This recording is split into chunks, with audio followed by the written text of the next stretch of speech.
hit me just the other day before I rolled out of bed one morning. Without you, there would be no sunshine, there would be no rain in season. Without you, I know that I couldn't walk, couldn't talk, couldn't even breathe. I need you more than I need air, more than I need rain, more than I need sunshine on a summer day. I need you more than I need a home, more than I need food, more than I need these clothes I'm wearing. Greetings. Thank you for joining us on Christian Reconstruction Radio for this time we shall have together. I'm your host, J.S. Lowther, and this is Sola Scriptura. Promoting the law and the gospel to every living creature with an ardent and firm desire to show the perfection of the law of God in every area of life, all to the glory of God and praise His only begotten Son, our Lord Jesus Christ, through whom we have received reconciliation. Special thanks to our sponsor at the beginning of the show, just to get everybody to know where we get our funding from on Christian Reconstruction Radio. CR 101 Radio Network's a Christian Reconstruction Internet radio station that hosts and broadcasts lectures, sermons, and podcasts 24/7. CR101radio.com is where you can go for that. And we're sponsored by GCS Apprenticeship Program, which is dedicated to training the next generation of Christian teachers so they can be inspired and equipped to get involved with the task and honor of being a Christian teacher or owning and operating their own Christian school. GCSapprenticeship.com is where you can find them. I'm going to have a little bit of an improv discussion here today. The world is a different place than the last time we broadcasted on Christian Reconstruction Radio, and there's no difference in that right now. I've kind of been thinking about some of the original intents of having a radio podcast. While I've missed it many days now, you know, I had said in some of the introductory messages that I had put on the beginning of the messages I'd forwarded a few months back. It's just been a busy time, and just haven't been able to even squeeze in that hour or 45 minutes or 80 minutes or however long it turns into to have a discussion on anything really, you know, with other ministry-related things going on as well as family stuff going on. And, you know, just a gamut of things that have taken my time. And, of course, when you are involved in that, you just kind of have to prioritize. So I do apologize for those of you who listen regularly to Sola Scriptura that I've not been able to offer you something consistently for the last month of missing the 2 weeks that I was broadcasting on, and I do greatly apologize for that. So I hope you accept that apology. We're going to try to get back on track this winter coming and discussing some of the things that are going on in the world. And, you know, one of the things that has really been taking up a lot of the nation's time right now is this election that had occurred in the time of absence where I was not putting anything out. And on top of that, the coronavirus is now being talked about again. It's now being pushed to the forefront of most states, not from the legal or legislative place, but from the governors, which are acting as tyrants, and most people are not seeing that. And so I was thinking about those two issues and something I could just kind of talk to everybody about and have that discussion that I have been having with people locally in the area that I'm in, not just like-minded people, but people who are not like-minded whatsoever. As a matter of fact, I will relay a story that kind of brings this to my mind that just happened a few weeks ago. I have a Chevy Suburban that I drive and use for my work that I I depend on, and I had a problem with the fuel pump, so I had to purchase a new fuel pump from an auto parts store, and this was the day after the governor where I reside started to discuss the push for the mandatory mask, as he calls it, or the required mask, or whatever it is. And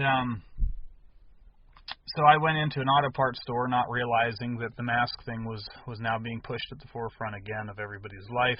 And I did not have a mask. I don't wear a mask. I've only wore a mask now because I had decided that just as in the past when I was a child, in the 80s, you probably stopped seeing this about in the 90s sometime, but there used to be signs, stickers on the front door of many businesses and restaurants and different places that said no shirt, no shoes, no service.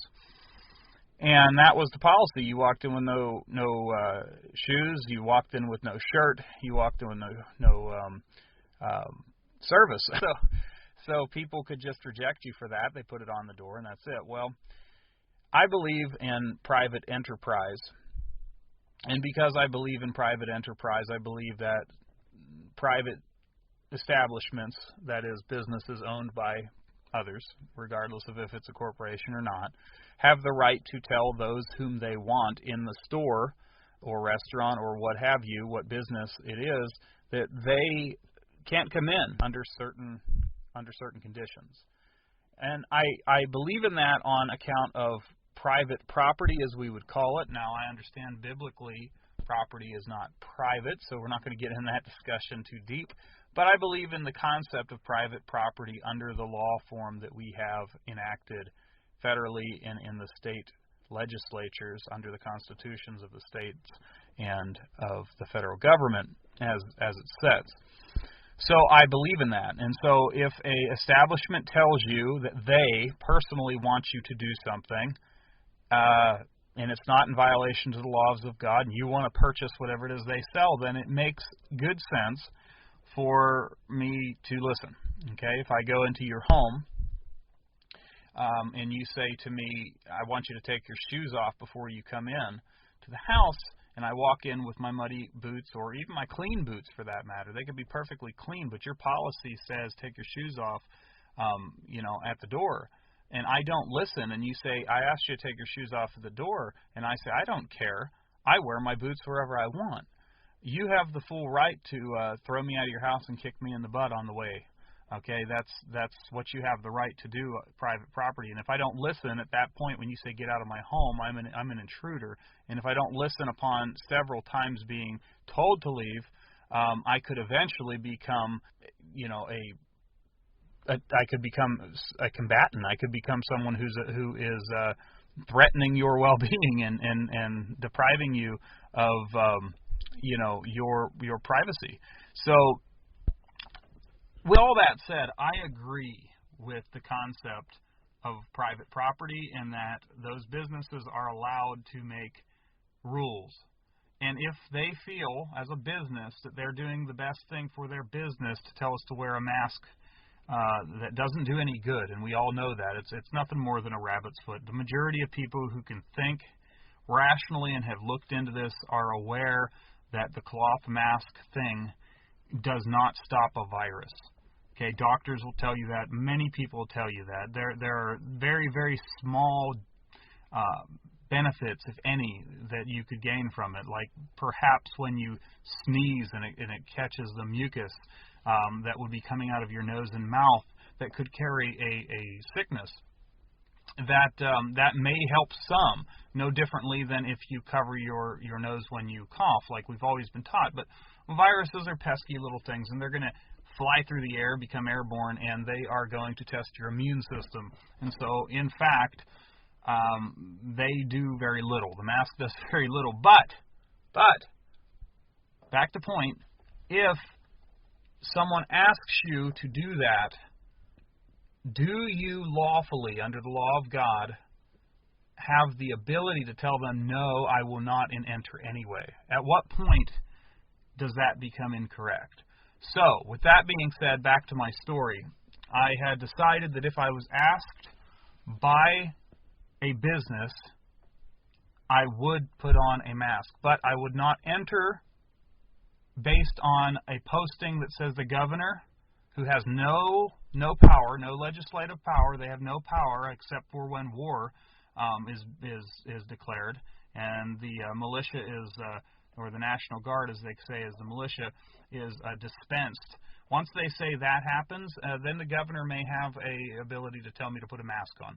But it hasn't happened yet. It hasn't happened anywhere. And so he has no power. It's a recommendation. It's all it is. It's his recommendation. So if a business or an individual, a person, will ask me to do it, an employee of that business, because the store wants me to do it, the restaurant, the whatever it is, asks me to do it, I'll listen, just on the basis of private property.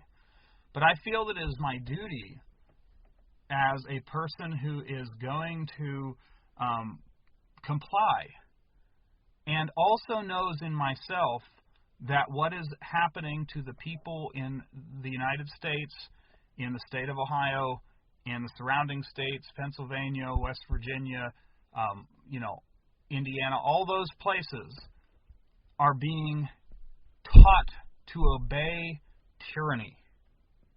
Softcore tyranny is what it is, for their quote-unquote better good, or the greater good of society. And so, with that being said, I feel like it is my responsibility to say something. It's my responsibility to make sure people understand where I'm coming from when I do that. So, I entered into the auto parts store, and upon entering, the man behind the counter says to me, "Sir, do you have a mask?" And I said, "No, I do not have a mask." And he said, "In order to enter, you need to have a mask." And I said, "Would you like me to put a mask on? Is that what you're saying?" And he said, "Yes, I would like you to wear a mask." And I said, "Okay." And I grabbed the mask that he gave me freely, put it on my face. And as I approached the counter, which already had plexiglass covering it, he said to me, "Sorry about that, but it's the governor's orders. He's getting very strict on this right now." Now, as I said, I didn't know that the governor had put out a new edict, recommendation, edict, command / suggestion, whatever it is, to everybody. I didn't know. I don't have a television. I hardly listen to the news. I don't want a television or want to listen to the news. I don't recommend you have a television or listen to the news, and I'll say more about that later. But I didn't know. And all I knew was that there was a sign on the door that said the governor wanted me to do something, and I just walked past it because that doesn't matter to me. That matters to state employees. Okay, if a state leader, the governor, tells state employees to do something, there may be a good case for the state employees to listen. That does not mean I need to listen. I am not an employee of the state. I am a free citizen. Okay, I am a free man at law. I'm a citizen. Okay, and I was born in the United States to American-born parents. I have, all the right in the world, so to speak, in this country to not listen to the governor in that capacity until a war is declared or some type of martial situation is enacted. And so, with all that, he tells me the governor is cracked down on us, and we all need to listen. And so, with my mask on, obeying him as a personal individual working for a privately owned company, I said to him, "It is important for us to all remember that we live under a constitutional republic right now. Governors do not make laws in constitutional republics. Legislatures do." That's exactly what I said. I didn't say anything forceful. I didn't say anything mean. I didn't say anything wrong. It was all correct to my knowledge. We still live under a constitutional republic, and under a constitutional republic, legislatures make laws, not governors. And I then said, "Do you know the difference between a constitutional republic and a socialist republic?" And he answered me no. He answered me no. He does not know the difference. So I said, if we were to listen to governors, one man at the top, one man who dictates to other people, who tells other people what it is that they have to do, or else they will be arrested, fined, punished, imprisoned, whatever, that would be, in part, a socialist republic. That would be part of a socialist republic's power structure. We do not have that. We have a constitution, and the constitution in this country at this time has deemed a legislature to be the one that makes laws. And when I say makes laws, I mean for societal interactions and so forth. In fact, no state legislature or federal legislature claim to have the power of Almighty God, which Ohio's Constitution recognizes, as well as the majority of other states recognize that, as well as that which is written in the Declaration of Independence and the Constitution. There is more than enough evidence to show that they acknowledge a God and nature's God as having laws. That's a side issue. But the man had no idea what I was talking about.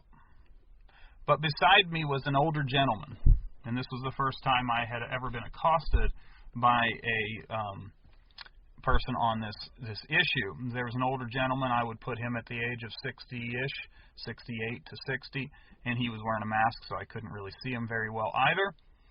And he began to berate me for what I said. And he told me, and I won't say the words that he used, but he said, because of people like you, I'm going to get sick. Because people like you want to talk about the laws that protect you. The laws that allow you to do what you do. And he just kept going. I said, sir, I was very polite to him. I said, sir, all I am talking about is the law of this land that is still recognized as the United States Constitution and the state constitution of the state of Ohio. That is all I'm talking about. And I'm just setting the record straight for why I'm going to wear a mask, but it's not because the governor said so. Well, this continued with a lot of aggression on his part. He said some pretty mean stuff, and eventually said that some people don't know how to shut their mouths. And he never really crossed the 6-foot social distancing that he had to do. But nevertheless, he did get closer in the course of his conversation. And I decided when he said some people can't shut their mouth that I would just be quiet and let him prove his own words. So I sat quietly. When he stopped talking, the man behind the counter was looking at me intently behind his mask and his shield and sneeze glass and all the other stuff that he had on. And I looked him straight in the eyes, and my final words before ordering the part that I needed was, "We have a very interesting future coming, don't we?" And I could just tell in his eyes he had concern. While he didn't know what I was talking about as far as what the law of this land is at this present time, he could recognize that something had changed in the people in his store. And that was frightful to him, I'm sure of it. It was frightful to me a little bit because I realized that an older man who is of the age that would recognize the reason why men thought they were fighting in the Vietnam War and the Korean War, that is to fight against socialism, to fight against the spread of communism. That was the line they were sold for why that generation of men went and were butchered in the jungles of Vietnam and were butchered in the rice fields of Korea and imprisoned and tortured. The reason for that was supposedly to stop the spread of socialism. Because socialism is the greatest threat to Christianity, and we've known that since shortly after, if not before, the Civil War. In every country, a socialist order is set up, whether it be a socialist republic, so to speak, or whether it be a socialist democracy or whatever that means, and all the other types of political constructions that utilize the socialist communist order. Ever since we've recognized what that does, there has been an effort to stop it. But there has also been an effort to continue its movement forward and forward.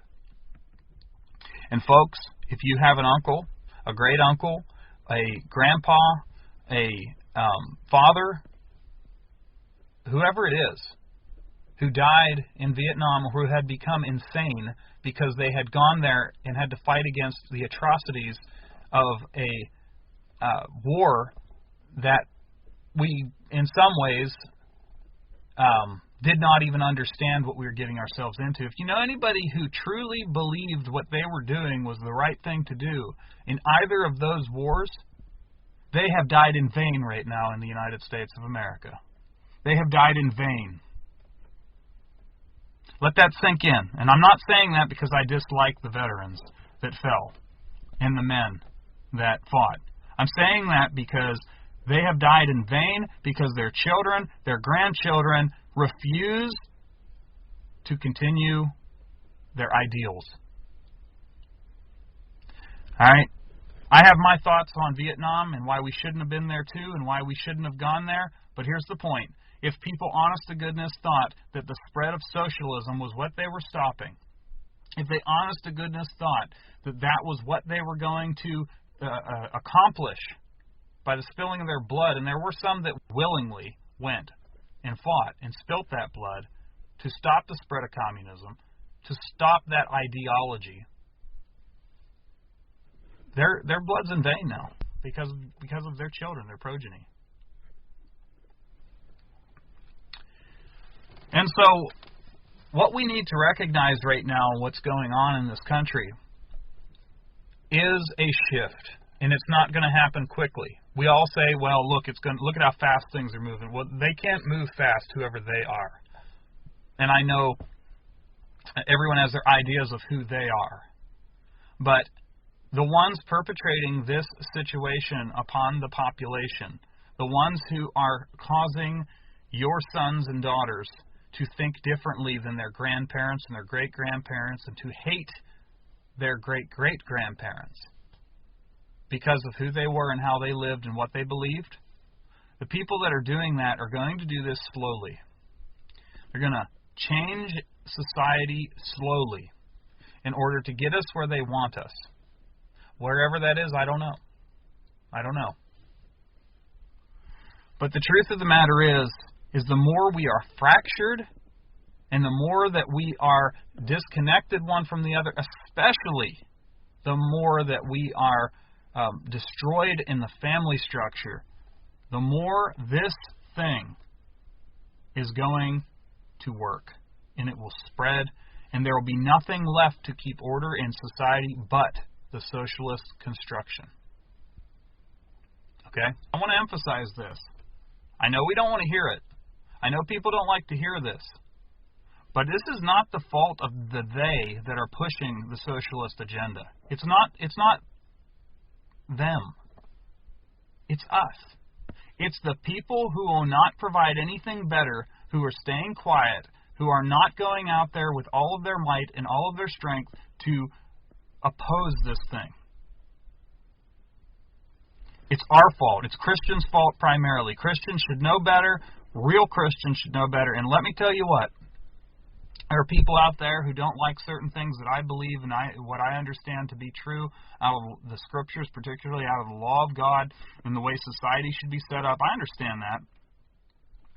But the people who are the real threat in society right now are the soft-core Christians that are antinomian or anomian. They have no concept of the law of God, and they hate the Word of God. They hardly believe in the Word of God, and they believe in their own spiritual Gnostic emotions that guide them in the way that they think they need to go.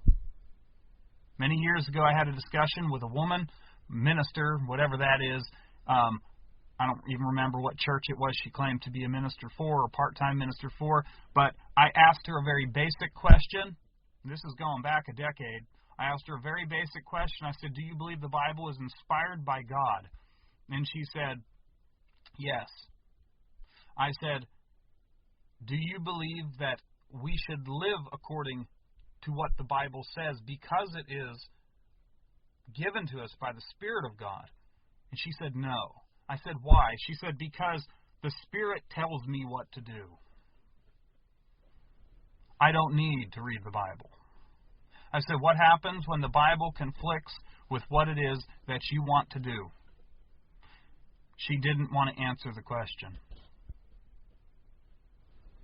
Eventually, she said, the Holy Spirit speaking to her, she could believe, whereas the Bible, she couldn't believe. She wasn't really sure if the Bible was right or accurate on certain points, but the way the Spirit felt to her, the way she felt about things, the way she felt about the things she was going to do and listen to, that was easy for her to understand. Therefore, that's the Spirit she would listen to.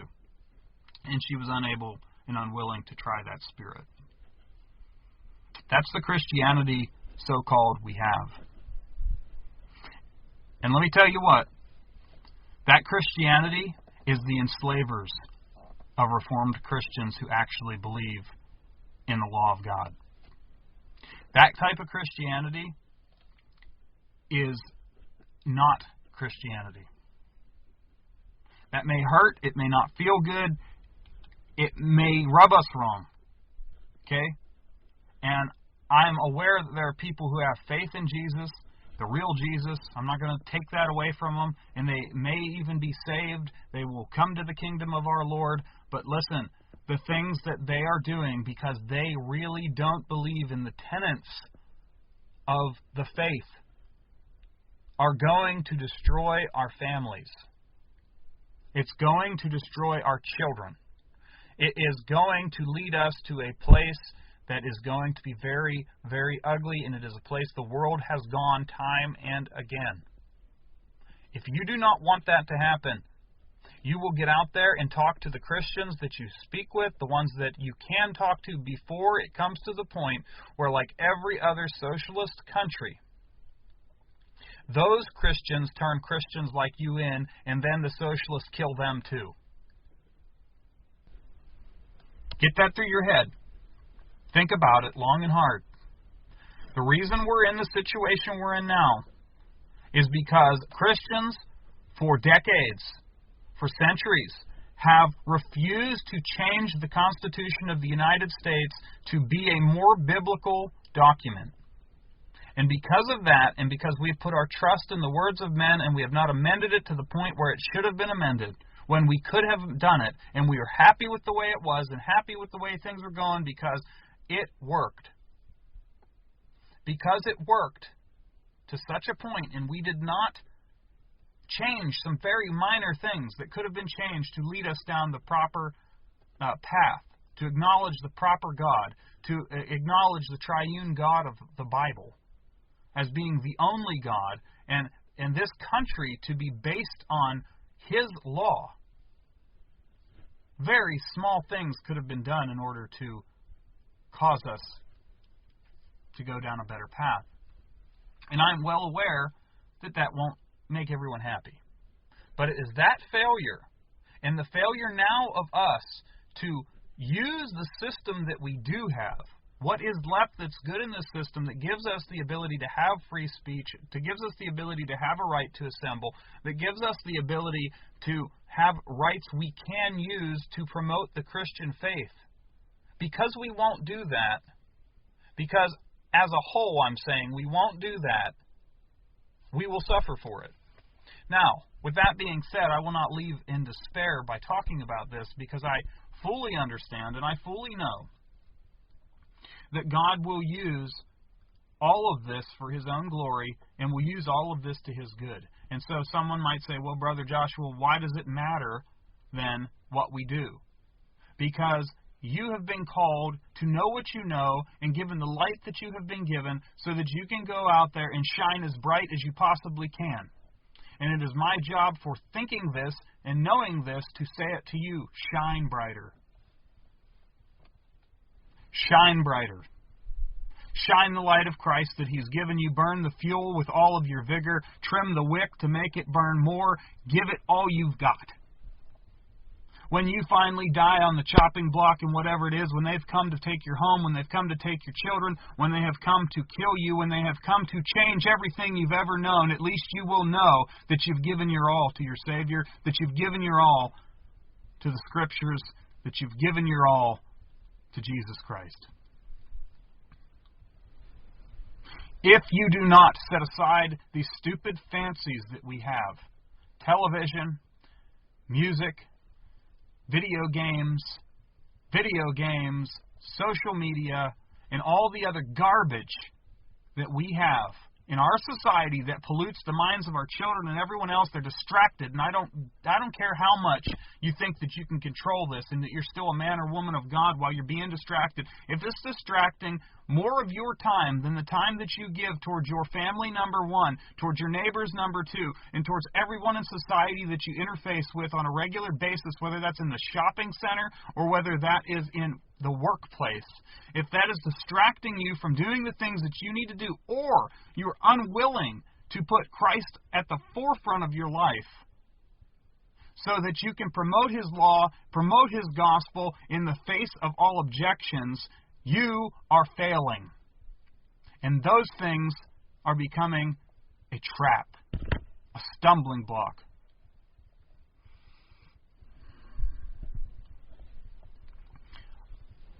And so with that being said, I had to go to the store, to Walmart, and get something, which I hate shopping at Walmart, because Walmart's one of those big centers that everybody goes to so that they can destroy all the small little businesses out there and take it away from them and then create their own monopoly on virtually everything. However, because they have done that, there are things that locally I cannot get other places. And so the only other option is then to use the mail, which everybody's doing, and get everything sent to you, which then means you have to use the credit card or debit card system, which is once again another tie to the tyranny of the banking system that is helping all of this move along. So I had to go to Walmart. And in the process of going to Walmart, I had made the decision that I was going to rip the sleeve off of an old T-shirt and make my own mask. Yeah. And so I had a teal T-shirt that was pretty bright, so I knew it'd catch some attention. And I just so happened to have a magic marker or permanent marker in my car that I would have used for work. And so I set out and I wrote a message on the shirt sleeve that was going to be the mask that I was going to wear when the door Nazi at Walmart told me to put a mask on because I knew it was coming. So here's what I did. I wrote on it, "Fearfulness is judgment." Real big, all caps. And I stuck it in my back pocket, walked into the Walmart without any mask on. She stood with her red gloves, her black suit. She had the face mask. She had the mask under that. She had another mask on. I mean, it was pretty interesting setup. But she was wearing all black. She looked like a Nazi. So I said, "There's the door Nazi." And she stepped out and put one hand forward and said, "Sir," in a very assertive voice, "it's mandatory to wear a mask." And I said, "By who?" And she said, "By Walmart." I said, "Are you telling me that Walmart would like me to put a mask on?" And she said, "Yes, if you want to shop here, please put on a mask." And I said, "Okay, hold on a second." I reached into my back pocket and I put my shirt sleeve, it was all frayed up at the bottom. It was ripped off a shirt. It wasn't even cut very well. It was just kind of torn. And so it looked, it was not a pleasant looking mask, like those nice form-fitted masks that go up and around your nose and around your eyes, and then they come back down, and then they swoop so nicely around your chin. The nice ones everyone has. It has a nice little message like Trump 2020 or love or peace or some other thing. So mine said on my nasty old work shirt sleeve, it said, "Fearfulness is judgment." And I pulled it over my head very slowly after I squared it up with my face so she could read it. And I looked her right in the eyes as I pulled it down over my face and covered my nose. And I watched her eyes raise as she read the message. And I stood there staring at her just for a moment, just long enough to be sure she read the message. And I said, "Will that work?" And she just nodded her head yes. And I left. So I went into Walmart, purchased what I needed to purchase, and I came out, and there was a door Nazi on the way out on another side of the building. You can only enter in one side and leave the other side now, which is much smarter than the way they were doing it in Walmarts here 2 months ago, where they were channeling everyone through a 9-foot door and telling everyone that we needed social distancing. It was just absolutely amazing how stupid somebody could be. But anyhow, as I was leaving, the door Nazi saw I didn't have a mask on because I took it off once I was inside. After seeing others that didn't have their masks on, I kind of slipped it down, and then I saw she was looking at me, so I pulled my mask up for her, and I walked past her, and when I walked out, the Salvation Army guy, you know, the door ringers at Salvation Army, I'm thinking most people in the country know what I'm talking about. I don't think it's a local thing. Salvation Army is a thrift store, and they also do a lot of charity work for people, especially around Christmas time. They collect money for buying gifts for people who need stuff. So as I came through the door ringer, you ding-a-ling, a-ling, a-ling, a-ling, you know, you just hear it going. And I came around and I looked at him. He had his red Salvation Army mask on that was nice and form-fit. And he just stopped ringing that bell. Ding-a-ling. And I stared at him, and I just kept walking. And he said, "That's true. That's how it is." And I said, "Yep, I think so." And he started ringing his bell again, and I walked back to my car. And so here's the point I'd like to share with you today. Use it. If you're going to wear it, use it. Don't get some nice form-fitted mask that has a little tiny cute emblem on it. Use it. Use the bare minimum. Make sure they know it's absurd and stupid if you don't agree with it. And use it. Just use it for what it is. Use it for the promotion of the law and the gospel. Use it to promote the judgment that is truly upon us. Use it so that people can talk to you about it. Use it. I'll tell you another story. I had visited with someone. I won't mention names. Visited with someone, and they had a brand new 70-inch television they just bought. And they were unpackaging it as I went to discuss with them what I needed to discuss. This person's a Christian. I believe a true Christian. And they had a new television that they needed because they said when they got together with the family, well, they just all couldn't sit around and watch that TV together. It wasn't big enough. I made the comment. I said, "That's an awful big sewer pipe." He looked at me and he started looking around. "What do you mean? What do you mean a sewer pipe? What are you talking about, Josh?" And as he looks around, he's just not really quite sure what I'm getting at. I said, "That thing you're taking out of the box, this is an awful big sewer pipe." And he says, "You talking about the television?" And I said, "Yeah, I'm talking about the television." I said, "So all that is a sewer pipe. It's going to release sewage into the living room so that it can just flow right into your eyes and cause infection." He didn't quite get it, so I explained more and let him know that the things you're going to see on that is pure crap, to put it lightly. It's pure dung. Okay? The stuff that's going to come out of that will not benefit you or your life. It deserves to be buried, the stuff that comes out of that.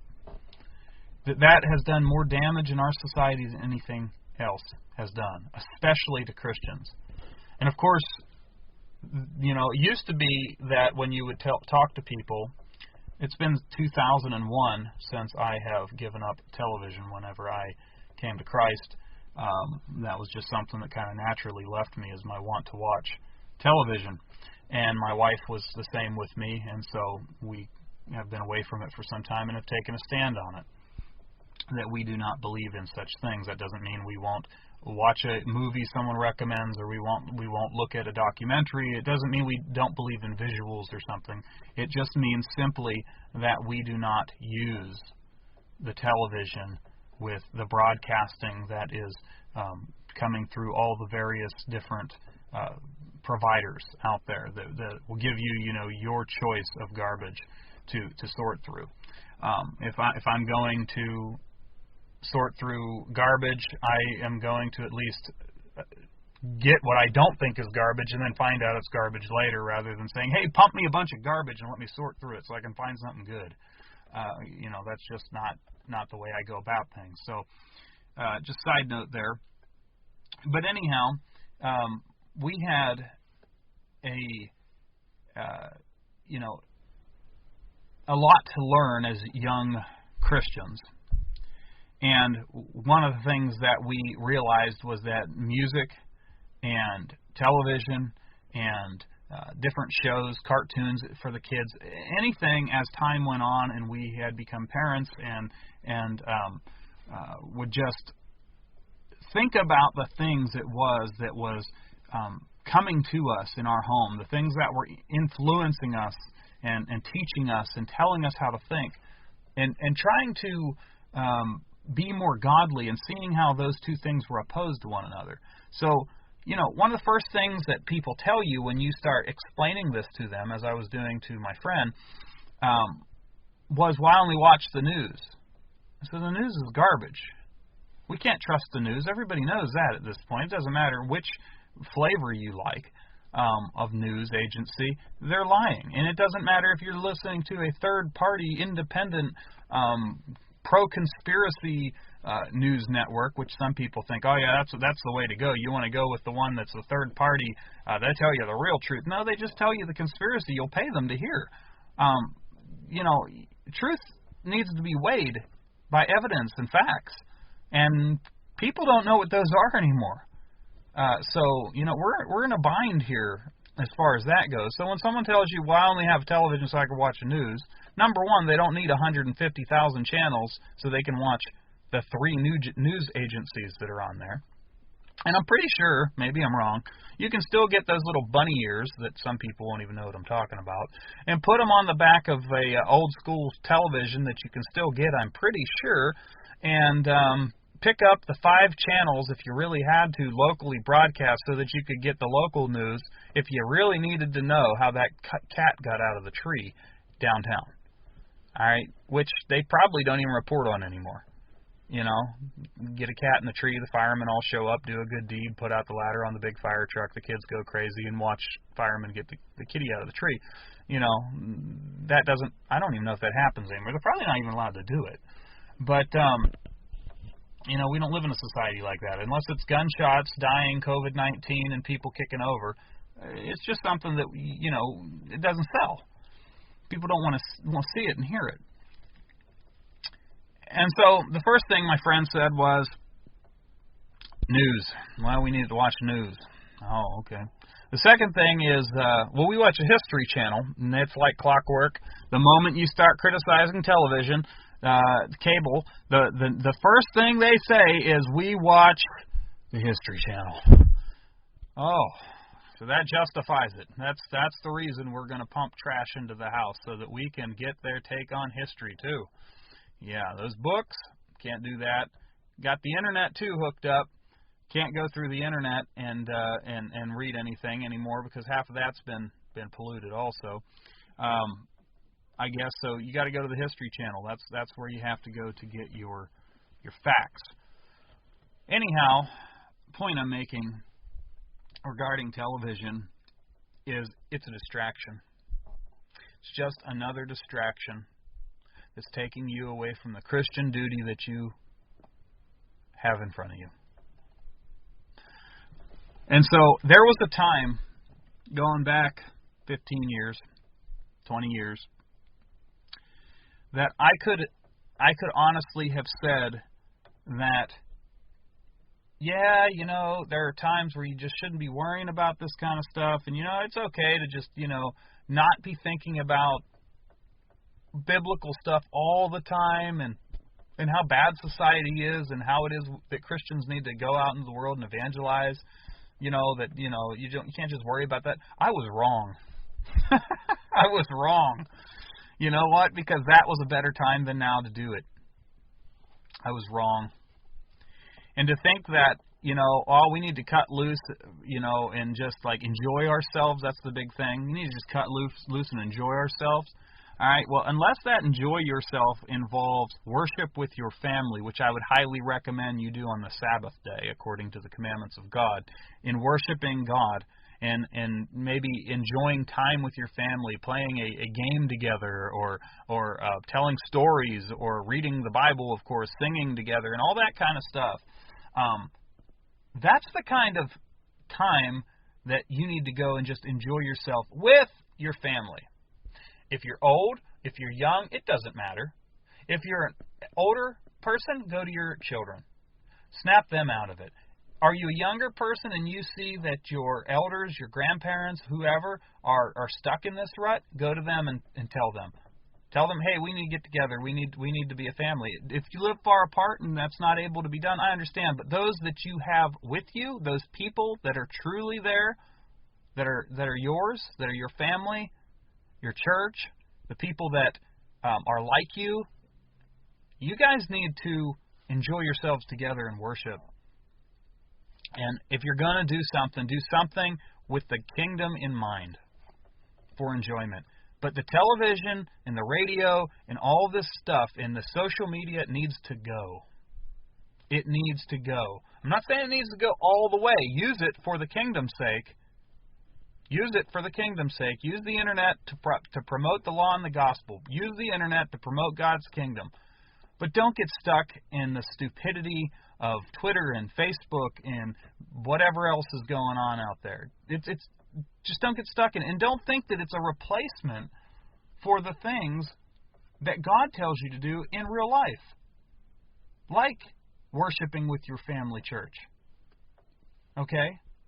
And don't think for a minute that if your preacher is weak enough to shut the doors of his church, that you or the elders or whoever it is that runs your church and keeps the doors open, if they're too weak to keep the doors open despite what's happening, and they won't tell the people, listen, the church building's monitored now, they're not going to let us meet here without giving us trouble, we're going to start meeting underground at homes. We're going to be at Bob's house tomorrow night, and we're going to be at Joe's house next week, and so on and so forth.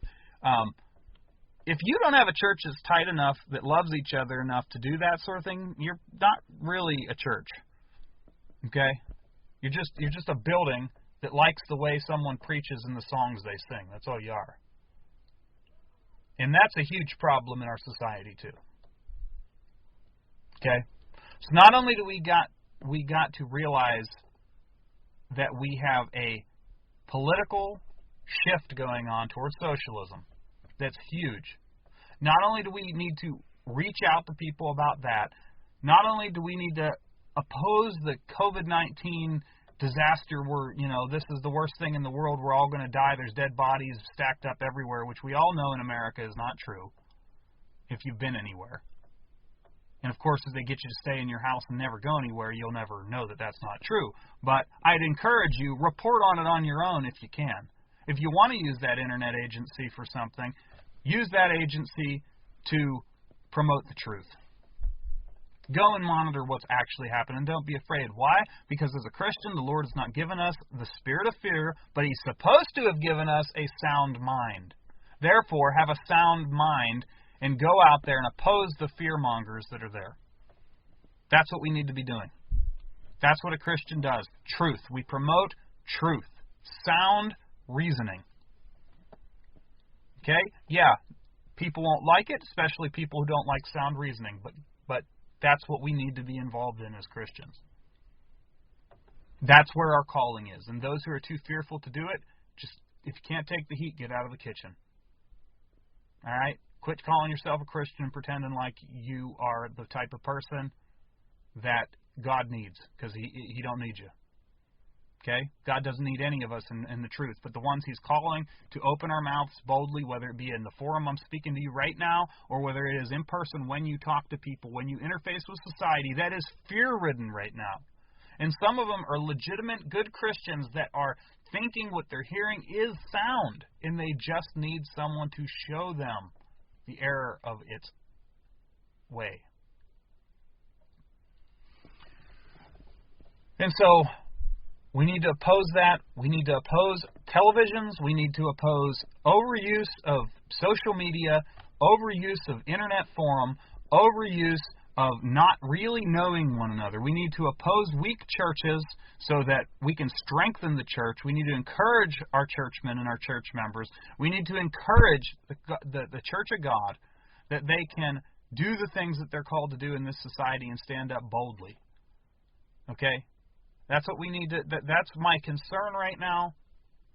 That's what I wanted to talk about today. I know I didn't share some deep biblical truth. It wasn't a deep presuppositional apologetic Bible study or something like that. It wasn't let's dive deep into the law of God on particular issues and subjects. But this is something that is concerning. And it's because we've put it off for so long, saying, well, I'm a Christian and I know that 99.8% of what's on the television is bad, but I won't use it for the bad, therefore it's okay for me to have it. Or, I just like watching the game. And because I just like watching the game, it's not the players and all their debauchery and the commercials and all the stuff that I skip through. I'm not promoting that. I just want to watch the game. That's vanity. It's just vanity. At this point in the game, our game, which isn't a game, it's the truth. It's the way the world is working right now. At this point in the game, they're at the line, and they're about ready to punt the ball. All right? And I don't know a whole lot about football. But what I know is that if they get it in there, they get another point. I'm not real interested in seeing them get any more points. Especially when I don't see the Christians doing all to stand, having done all to stand, according to what the Apostle Paul admonishes us in the book of Ephesians.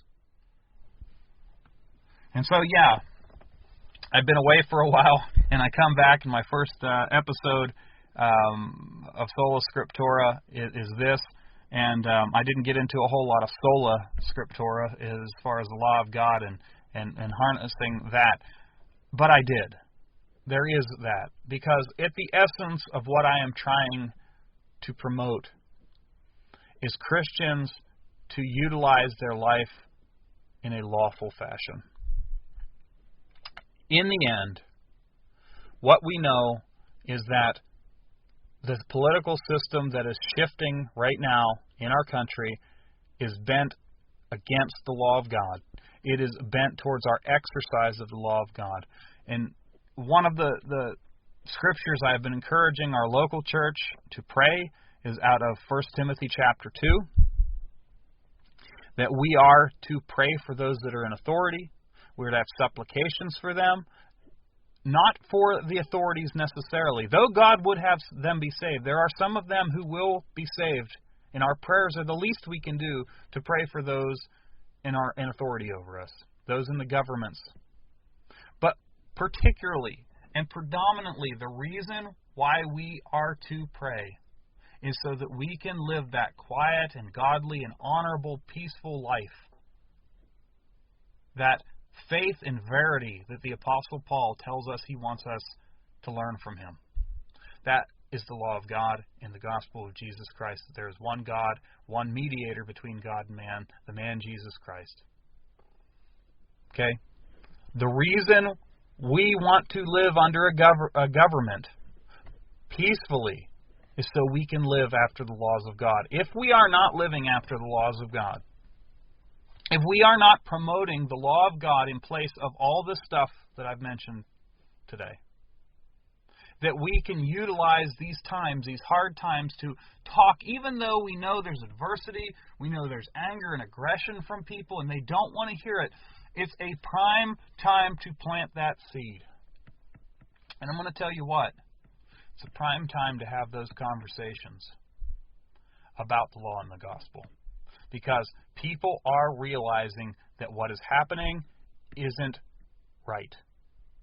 It's a prime time, and if God has called your heart, you need to speak to whoever is in your path, starting with your family, starting with those you're close to. When you get a chance to talk about it, find something that you can talk about and bring it up. Not oppressively, not pushing it on them, but bring it up in a way to show the contrast between the law of God, the commandments of God, and if we were able to live as a society according to that ideal, how much better it would be right now.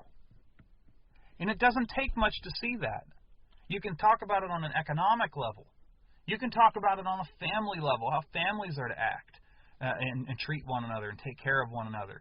How if we had a godly economy based on gold and silver with no usury and just weights and measures and all this kind of stuff, how some of the things we're facing right now and the discussions they're having wouldn't even exist. They may not exist at all. How that if families loved each other more and took care of one another more, that people wouldn't need this social media garbage. How that the healthcare society, I guess it's a society. Now the healthcare in this country is taking the place of the family society. That is to take care of one another, in the church society that is supposed to teach the family how to live and move in this country, in this world. We have so much that we can be sharing, but instead we love our distractions. Well, you eat good for now. And you stay distracted for now. And you use this time stuck at home, not working, or whatever it is that's going on where you're at. Not promoting the law and the gospel. And you see what happens. And when it comes time for you to judge yourself on what you did, when the hammer comes down, you're going to have to ask yourself if I did all to stand. That's what we're going to all have to ask ourselves. And I'll tell you what, with all that I try to do, I already don't feel like I've done enough. And so hopefully this has been something that will cause you to think. Like I said, it's not what you're probably expecting from me, but there it is. That's what's on my mind. That's where I'm at. That's the advice I'd give you right now if you were sitting here right beside me. So, in another 2 weeks, I'm planning on having a podcast on time. I may, have something a little bit more direct lined up. There's a lot of issues I'd like to start attacking this winter as my schedule starts to loosen up a little bit, and that would be great if I could find the time to do that and do exactly what I just said we should use this forum for. So, God bless those that are His, and everybody take care, and I will try my very best to have something prepared in another 2 weeks. Thanks.